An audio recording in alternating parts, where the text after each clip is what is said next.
Samuel T. Cohen, and you would know he was the father of the neutron bomb. He died in 2010. Okay.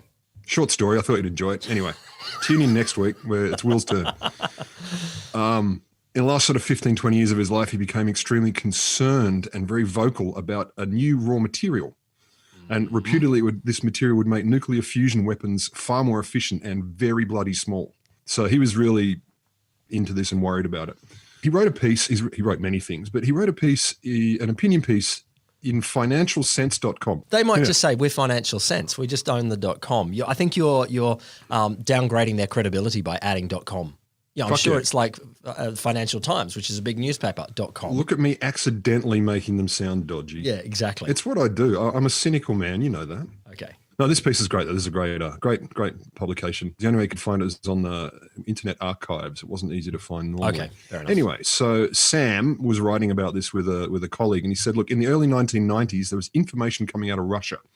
There were statements by high-ranking military and civilian officials, including the chairman of the Russian Atomic Energy Commission. I like where this is going. I know, right? I don't know where it's going, but I like Russian atomic stuff. Yeah, this one's for you, man. This one's for you. Thanks, man. So, yeah, head of the Russian Atomic Energy Commission, and they're suggesting that there's a pure fusion device as small as a baseball and weighing around 10 pounds could be developed. Oh, really? Yeah. All it needed was about a gram of deuterium tritium fuel, a gram. The fuel itself, I mean, not easy to come by, but it exists. A gram is not huge. Previously, this sort of device was impossible, but now it's suggesting in the 90s it could happen using, and I quote, an exotic new material capable of producing enormous pressures and temperatures, great enough to produce a mini pure fusion explosive. In other words, no longer was a fission component needed to trigger the deuterium fusion. And I'm sure you already know this, but other people may not. So fusion versus fission. Yes. Fission is when a neutron slams into a larger atom, it excites it and splits it into two smaller ones. So that's fission. That's what we more commonly do. It's easy. It involves big booms. Fusion is when two atoms slam together and form a heavier one. So they actually fuse. So it's like two hydrogen atoms turn into a helium atom. And this is the same process as the sun. So fusion's the gold standard. It releases way more energy than fission does. So this device they're talking about is being able to build a fusion bomb. The size of a baseball. The new material, Sam was saying, dramatically different in nature and concept of use from conventional high explosive fission weapons, standard nukes. This does sound a little bit like the plot of Mission Impossible movie or something like that. Oh, no, it's not antimatter. It's not like a Dan Brown novel. It sounds a little bit Dan Brownie. No, this is 100% fact. This is why we do it. We don't do false on wholesome. When the material was ignited, it didn't actually explode, but it stayed intact long enough to produce the enormous temperatures and pressures that allowed a deuterium tritium fusion. So it could contain the blast. Just a quibble here. Quibble away. Enormous temperatures and pressures really, to me, sounds like explosions.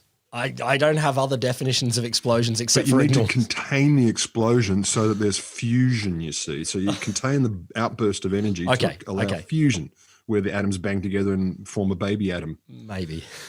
Yeah. And so the new material was known as a Borlo technique. What? It was developed in Russia and popularly known as red mercury.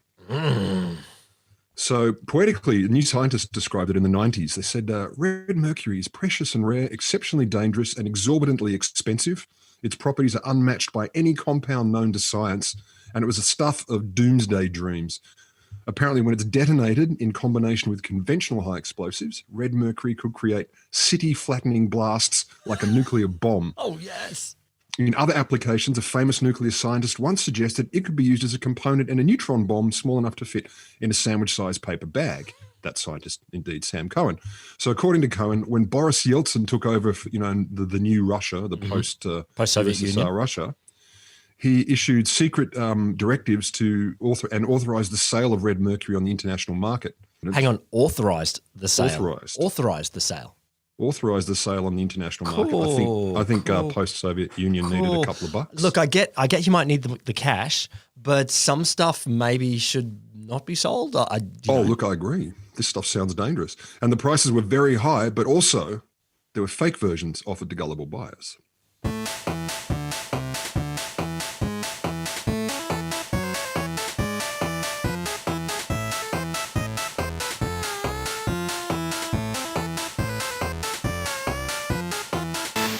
Welcome to the Wholesome Show for people who sit up the back of the classroom. In which we ask the ridiculous, pointless, and sometimes even intriguing, if not slightly risque questions that you're afraid to ask. The Wholesome Show is me, Will Grant.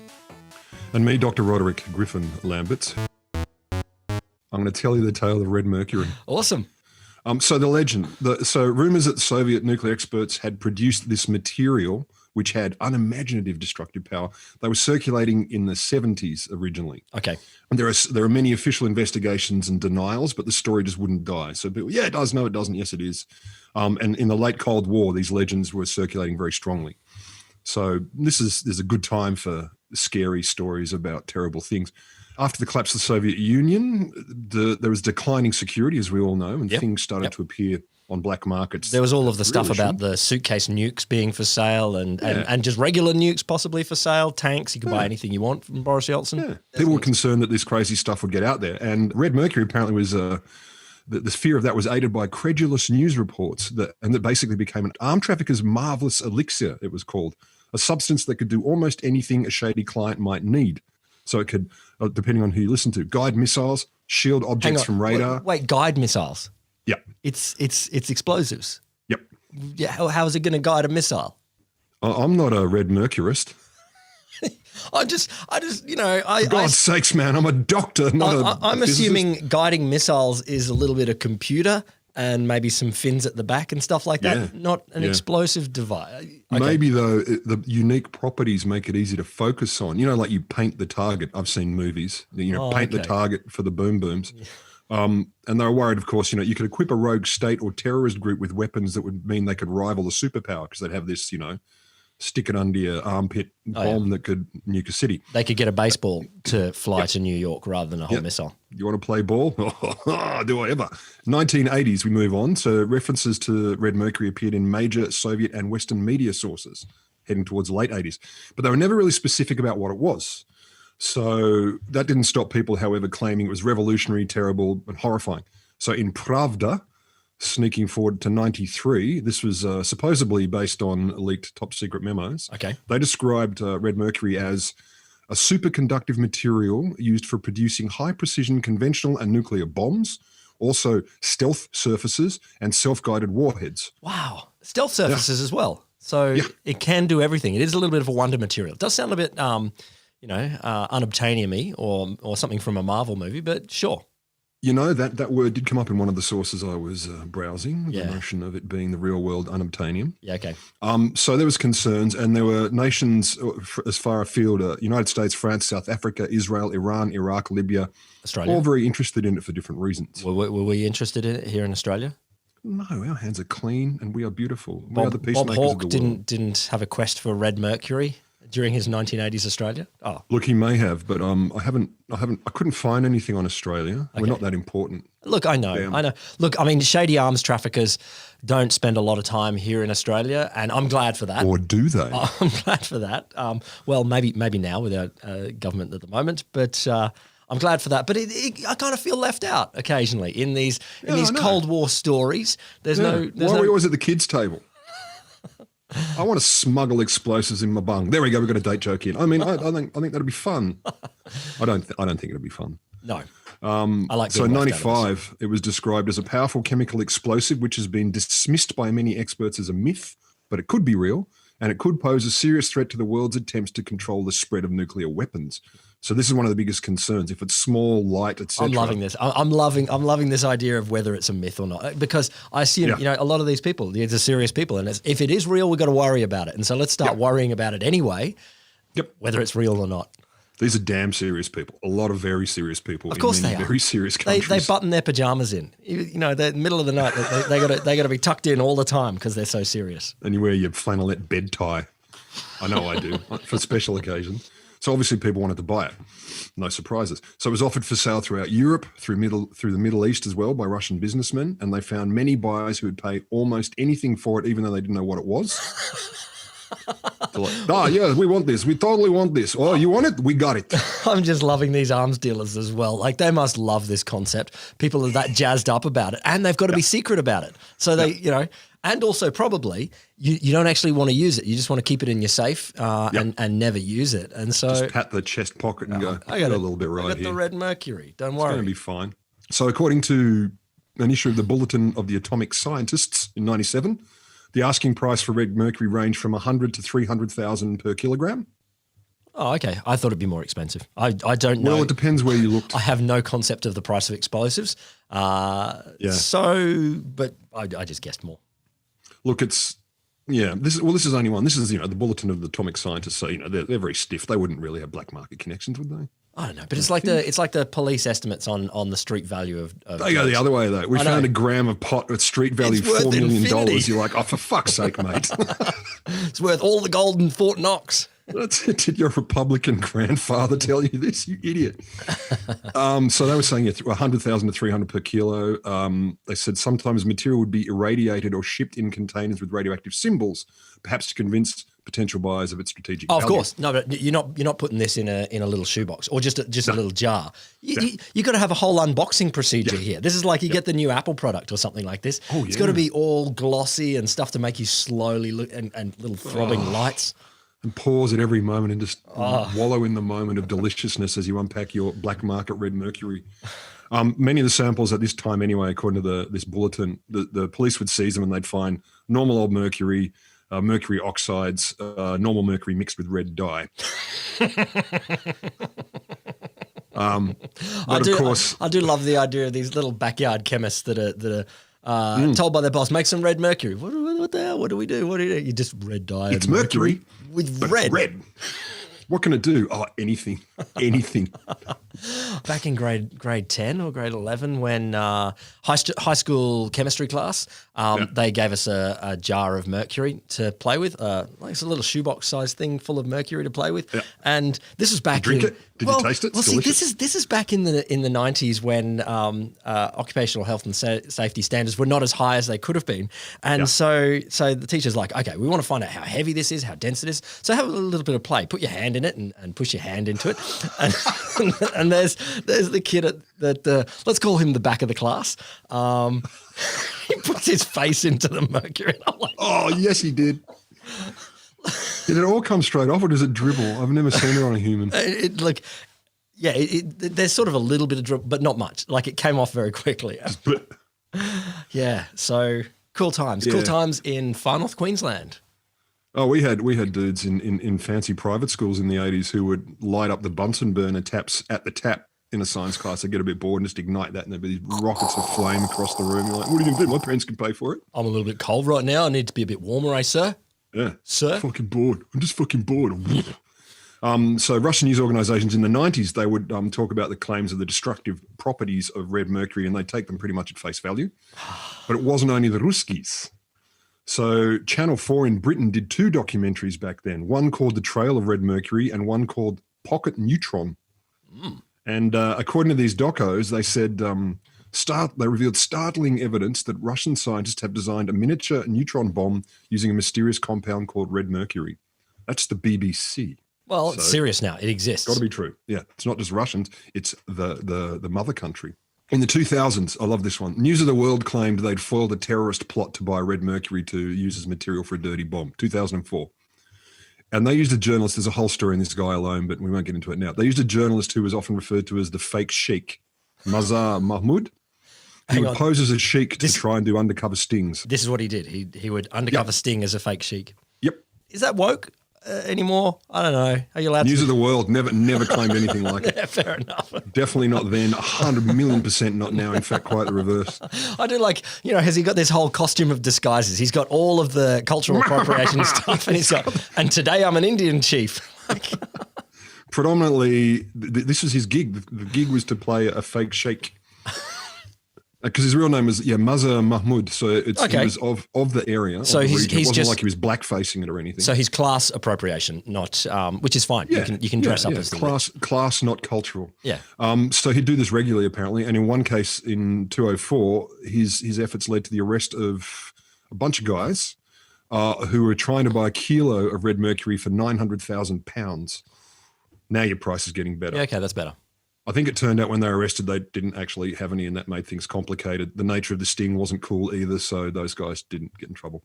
As recently as 2010 and 11, WikiLeaks published American diplomatic cables with references to red mercury. 2006, Sri Lanka notified the American embassy in Colombo of concerns that Tamil tigers had tried to procure some. This is stuff going on into the 2000s. Yeah, okay. What the fuck's going on? Is it real? Is it not? People were definitely taking it seriously. I'm going to say yes, it is real. That's. I'm going to go out on a limb here. You don't care. You don't mind. I'm going to join team potentially gullible, but team wants it to be real.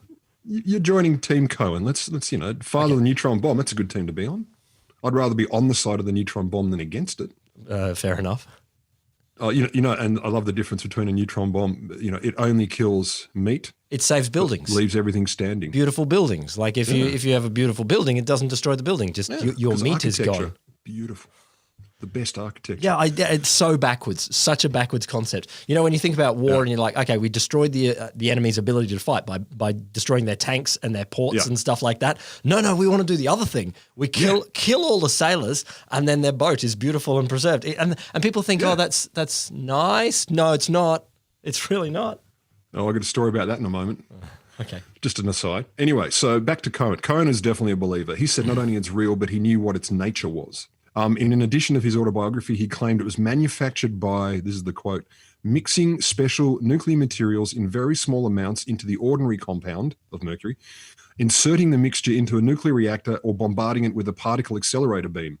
But that's chemistry 101, isn't it? Sure. Yeah. I mean, this is you're working with all of that stuff already, so...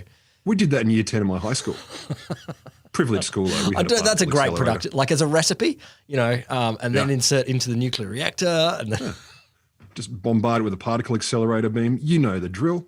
He said it's remarkably non-exploding high explosive. Well, no, that sounds good. That sounds good. Yeah. You don't want it to explode in the wrong place. But he said when it's detonated, it becomes extremely hot, which allows pressures and temperatures to be built up that are capable of igniting the heavy hydrogen and producing a pure fusion mini neutron bomb. Okay. He goes on, I don't want to sound melodramatic, but red mercury is real and it's terrifying. I think it's part of a terrorist weapon that potentially spells the end of organized society. I don't want to sound melodramatic. Yeah.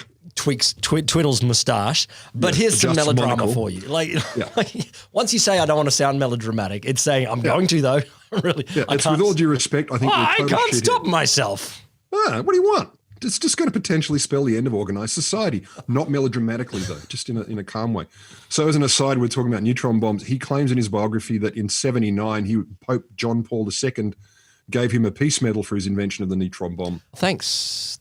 Okay. I tried to verify that. I couldn't find out either way.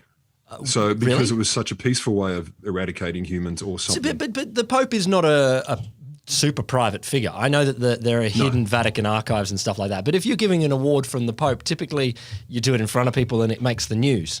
I would have thought. I couldn't find anything that said it definitely didn't happen. It's like, proving something doesn't exist. But it was definitely referred to in more than one source. Fair enough. All right. Probably all originating from... So much better. Peace, it means preserving the buildings, just destroying the meat inside them. Yeah. The beautiful architecture and delicious tanks. In this editorial that I referred to earlier in the piece, which was called The Nuclear Threat That Doesn't Exist or Does It? Dramatic. He and a co-author called Joe Douglas, they were saying, as stories of black market red mercury trafficking began spreading, Western nations began a broad disinformation campaign to debunk the stories, ridiculing them and their authors. Oh, hang on. So Western nations are actually getting in there and saying, no, it doesn't exist? Like you don't have evidence to say that it doesn't. According to Sam and Joe. Oh, okay. So they're claiming this is disinformation, saying it's not. Yeah. Right. And he said the United States were leading this via the Los Alamos nuclear lab, and they put the word out that red mercury was, quote, a half-baked scam. It could be both. It could be both. I know.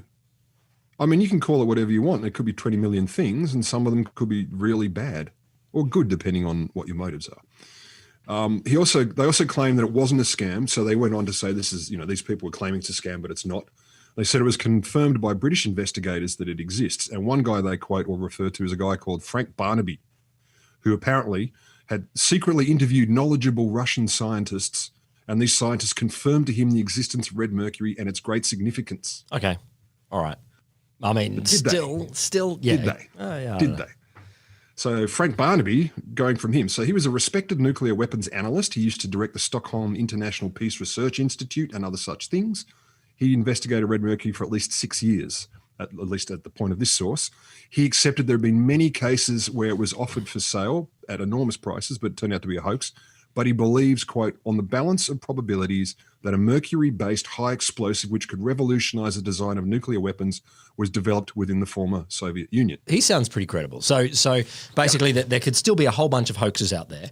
You know, people, arms traffickers that are selling something red mercury on the black market. They've got ice cream. They've got the pink ice cream and they're selling that as red mercury. But that there still may be something actually in these labs is real. Something. And pivotally, he says, you know, mercury-based, but not red mercury, not the thing they're claiming. I don't want to use the brand name, but you know, competitor's product made of mercury and maybe red hue. It's not a Hoover, but there could be other vacuum cleaners out there. Still. But he said, look, there's evidence Soviets were churning out huge quantities of mercury antimony oxides. And apparently it's quite a difficult compound. And allegedly that's one of the things upon which red mercury is based. Oh, okay. So he said he was convinced they made a large amount of that kind of stuff. And he talked to chemists who've analyzed it in East Germany. But what they did with it was a mystery. So he's basically saying, look, there were precursors to that, what could be it. And he's happy to say that, but not necessarily that red mercury exists. And he went on to say, look, nobody would dream of getting that stuff for a dirty bomb. Because for a terrorist who would have no significant advantages over normal high explosives, if they want a dirty bomb, just get standard, you know, depleted uranium and stuff. To go to the trouble of spending vast amounts of money on it makes no sense. Really? So, yeah, because it'd be easy to get other stuff that could be equally horrible. So in terms of, you know, destroying the enemy, it doesn't actually help. Causing damage, being terroristic, it doesn't actually help. There are other things you could do that would, you know, like a dirty bomb, you know, exploded in the middle of Manhattan doesn't need red mercury to freak the shit out of people and kill a lot of folk. So he's saying basically, why would they spend $80 bajillion on something when they could spend half a bajillion and do equally terroristically effective stuff? So is it just not real? Is it not real at all? So as soon as the stories appeared and people started trying to buy it, it turns out it started to morph into basically whatever the buyer was looking for is what it looks like. You know, someone says, you want that? You want red mercury, mate. Mate, we got that for the good stuff. The good stuff. Yeah, no, this is the reddest of red. It's like blood red mercury. It's delicious. It's delightful. It's heavy. Runs through the fingers. There was a New Scientist report in '92, which was quoting some stuff that was done by the Lawrence Livermore National Laboratory, which we all know very well. So they were saying, look, when red mercury first appeared in the black markets back in the 80s, the supposedly top secret nuclear material was red just because it came from Russia. So they're claiming red was because, you know, it was dirty, filthy, ex-communist stuff. Okay, I get it. Then it reappeared later in Eastern Europe and suddenly it had become literally red. It went from being, you know, communist mercury. I got to say, like if I'm buying some red mercury and I turn up with my special suitcase to put the red mercury in and they show it to me and it's looking blue. White? Or white, sure. I'll be like, no, I want the red mercury. And they're like, no. So red mercury is just a myth, mate. Like that's just the naming. It actually looks white. Didn't you know? No, mate, I wasn't born yesterday. This shit is silver. I got some of that in a thermometer that I use to check my pet's health. I'm going to need it to be red. Yeah, I'm going to need it to be red. So the report goes on, says that in the hands of hoaxes and con men, red mercury can do almost anything the aspiring third world demagogue wants it to. You want a shortcut to make an atomic bomb? No worries. You want the key to the Soviet Union's ballistic missile guidance system? Sweet, you can do that. Perhaps you want the Russian alternative to anti-radar paint that goes on a stealth bomber? You need red mercury, buddy. This is the gist. So another guy, Peter Zimmerman, who's a nuclear physicist, he was the chief scientific advisor for the US Arms Control and Disarmament Agency at the time. Okay. He said, look, if Cohen did ever reveal evidence, I never saw it. By that time, I would have seen something. I'd have an idea. And he reckons that basically Cohen followed standard sort of whack job attitudes for conspiracy theories. So you mix a whole bunch of garbage, pseudoscience, governments withholding the truth. And here's the thing, you know, he may be the inventor of the neutron bomb.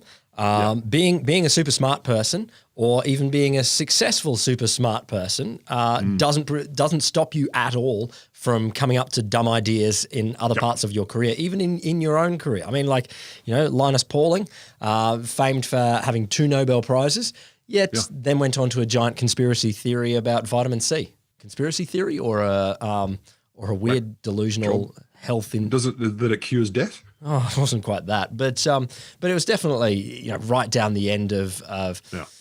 shall we say, it might share a little bit of the same sort of orientation to the world with your Pete Evanses and your those sorts of people. It doesn't stop you. You're not protected from having dumb ideas. No, you're not immune. You're not just immune because to you've having had some wacky smart ideas. ideas. And often, the most crazy people in all them asylums, or is it asyla, all have professorships. Everyone. Indeed. Every single one. Zimmerman goes on, this is basically, I could never figure out where Sam Cohen, the physicist, ended and Sam Cohen, the polemicist, began. So polemicist is, I would have said, nut job or crazy guy, but he's really got a political angle there, it seems, or a strong social angle to this. And many reports, they say things along the lines of the substance was everything except scientifically verifiable. Yeah, but of course it's not. I mean, absence of evidence isn't evidence of absence. Absinthe makes the heart grow drunker. Indeed, it does. But just because we haven't found it doesn't mean it's not sitting there somewhere in a Russian lab, and that some of the stuff that might have been sold might have been real. Basically, also, whenever it was, as they put it, devilishly elusive. So you'd get people or mafias smuggling it, and then law enforcement agency would bust them, and then they go, "We got it!" And you got like ordinary mercury mixed with dye or whatever else it may be, or some very elaborate container with chlorine gas in it, so it stinks and burns your eyes. And in early 2000s, the International Atomic Energy... There were actually people doing the very elaborate container with chlorine gas. Oh, yes. Oh, hell yeah. Hell yeah. I do like that they're going the whole hog with the hoaxing there. That's great. There would have been, and maybe there still is, so much money to make in this if you didn't give a shit and you're in weird parts of the world. Yeah, but the didn't give a shit. Okay, I think the risk of pissing off other armed traffickers and mafia gangs is a big one. I don't want to be on the bad side of those guys. They're probably I've heard of violence around them. Cost of business, just cost of doing business. But ethically, selling fake goods to bad people, that I see no downside there. Just hide afterwards. Take off the false moustache. You went that way. I don't know what you're talking about.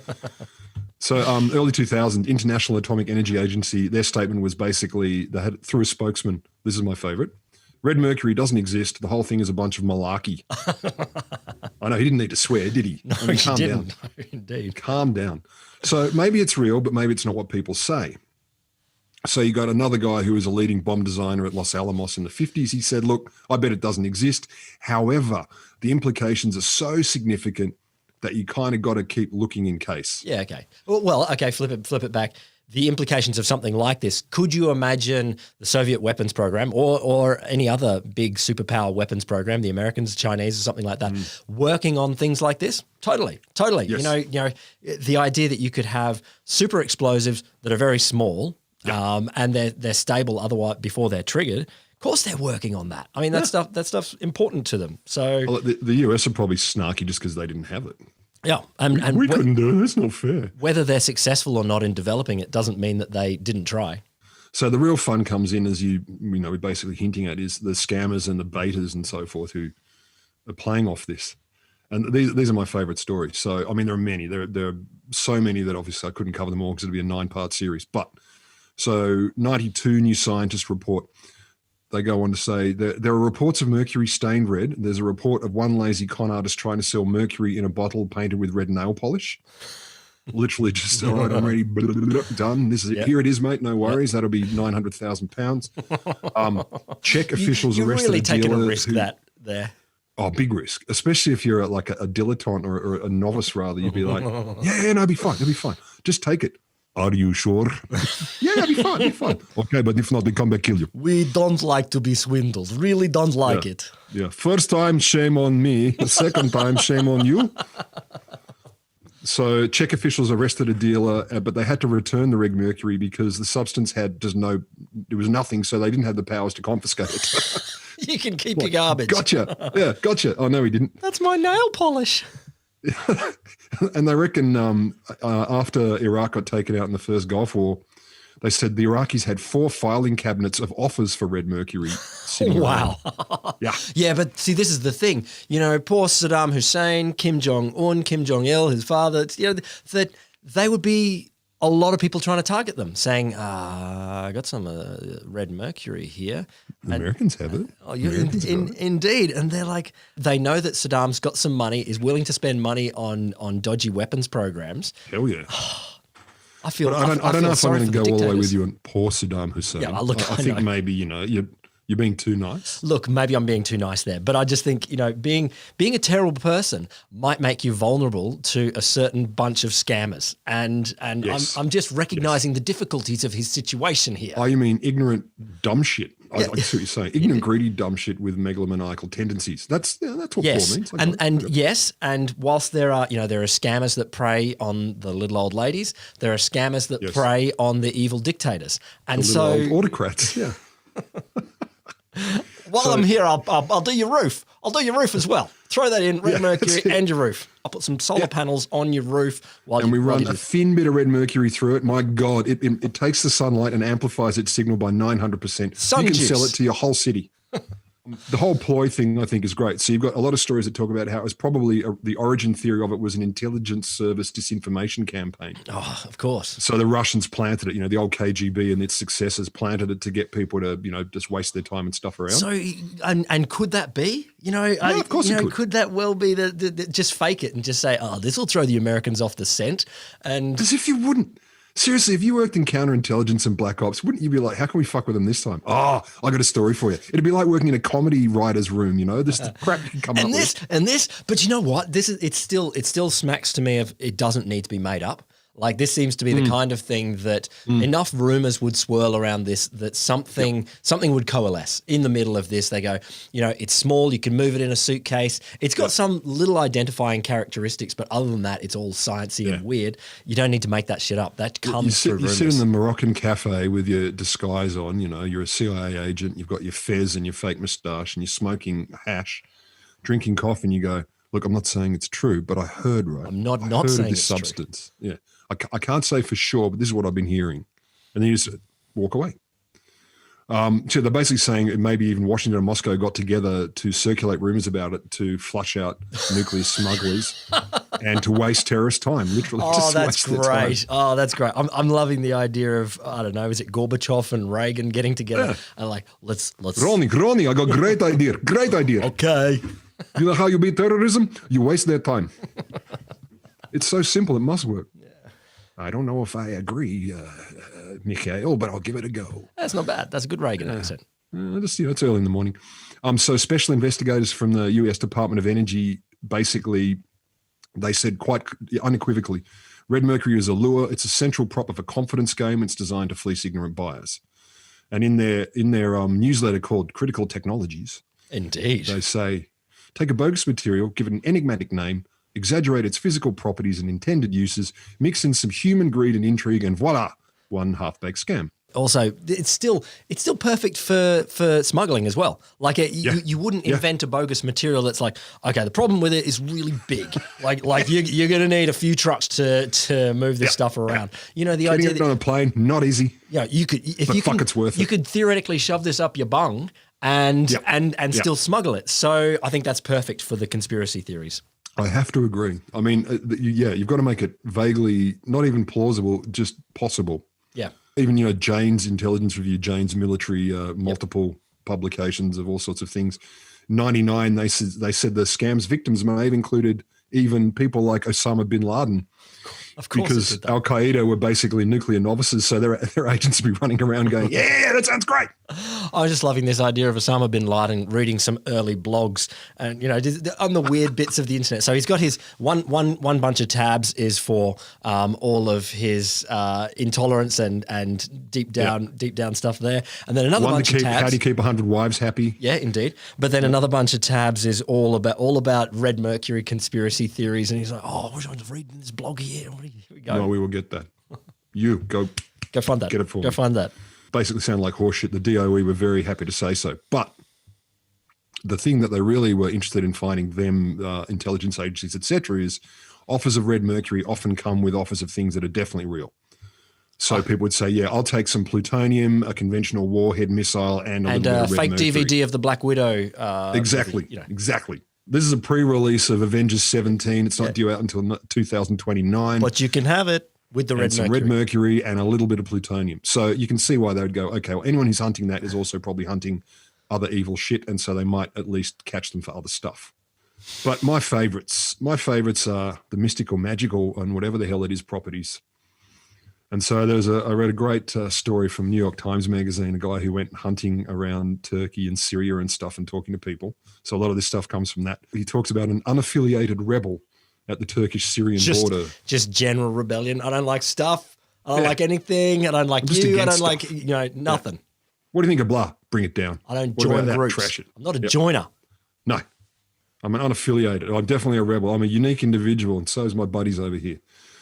So according to this guy, red mercury has a red color, and there is mercury that has a color of dark blood. Then there is green mercury, which is used for sexual enhancement. No, the kryptonite and stuff. No, it's not. Like, You don't know that. Where do you put it to sexually enhance? In or on you? I just want to say to those of you listening, we recognize that many people do experience sexual dysfunction. It's not a crime. And Will is sympathetic. It's not a moral failing. But go and consult your doctor before you get some green mercury and put it somewhere. Like, wow, just the idea of I'm having so much trouble with the sexy things. Yeah, they're going to put mercury in your pants. But that's green, so it's Just cool. on your Silver nipples. mercury apparently is used for medical purposes. Well, sure. But wait, the most expensive type is called blood of the slaves. Oh. It's the darkest type. Magicians use it to summon genie.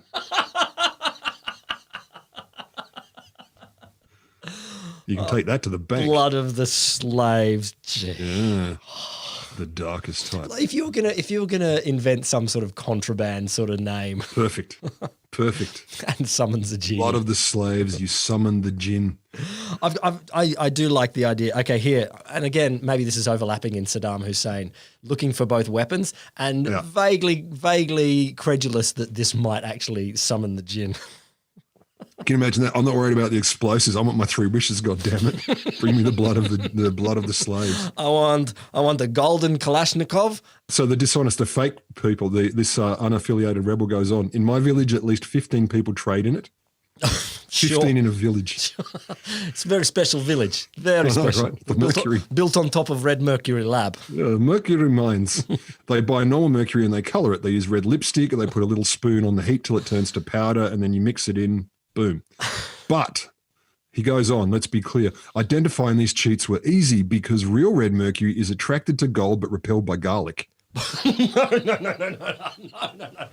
We're blending our mythologies here. Repelled by garlic. Yeah. So if you're going to go and buy some, the smart person brings golden garlic to test the product first. Here's how it runs. You'll love this. You put a drop on a plate and you approach it with garlic. The drop moves away. Put red mercury on a plate. The red mercury will move with the gold. So it's attracted to gold and repelled by garlic. That's how you can be sure you're not getting ripped off because you're not an idiot. Crucifixes? Where does red mercury stand on crucifixes? Silver bullets? That's going to be episode 2. Okay, silver bullets. What do we got?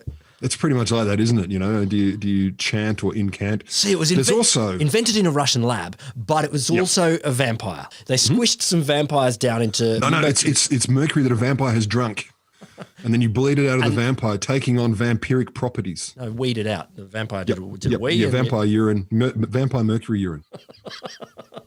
We could be onto something. There is a group of people that are happy to believe this stuff. Fuck yeah. Oh, that's so good. I wish it was true. There's also cold and hot. So according to a different smuggler, the cold form, which the smugglers sometimes call spiritual mercury, can be found in Roman graveyards. Oh, okay. And it would get buried with kings and princes and sultans when they died, not just generally buried. They die and they bury it with them. Yeah, okay. That sounds fun. I mean, dig up an emperor. A little bit of grave robbing, give it a crack. Marcus Aurelius and his type of mercury, they said, had been recovered in Middle Eastern grave robbers for several decades. And in previous generations, old women would wear it as a necklace to keep away the devil's eye. Oh, sure. Yeah. Sure. And more recently, rich men would look for cold red mercury either as an aphrodisiac or to improve their sexual function. If the green doesn't work, get some cold red. That's pretty much how it works. And then they get into these great stories of how if you've got the cold red mercury is no good for nuclear weapons though. And like obviously, No, what are you doing? What are you doing, mate? Mate, no, you need the hot stuff. That's to keep the devil's eye away. Yes, but if you want to blow the devil up, So you need hot red I'm now mercury. imagining this arms dealer. No, is it the arms dealer that's opening his jacket and he's got what about he's got watches on one side and he's got a whole vials. He's got red, he's got spiritual, he's got green, he's got a small cooler behind him for the cold stuff because you don't want it to warm up. No. Loses its potency. You only get half a genie. But I reckon the hot stuff only comes from sophisticated laboratories and mostly comes from the Soviet Union.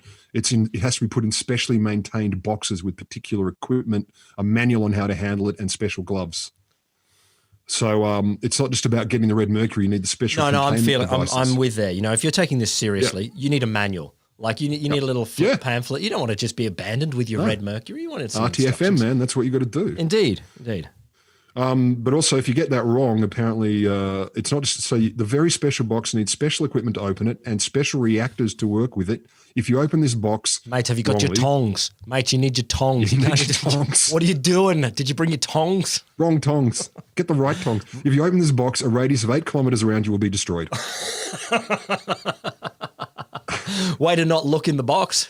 It gets wacky, but so this is where it gets really kind of dangerous. So it got particularly weird because it was alleged that you could get it from junkyards and seamstress or tailoring shops.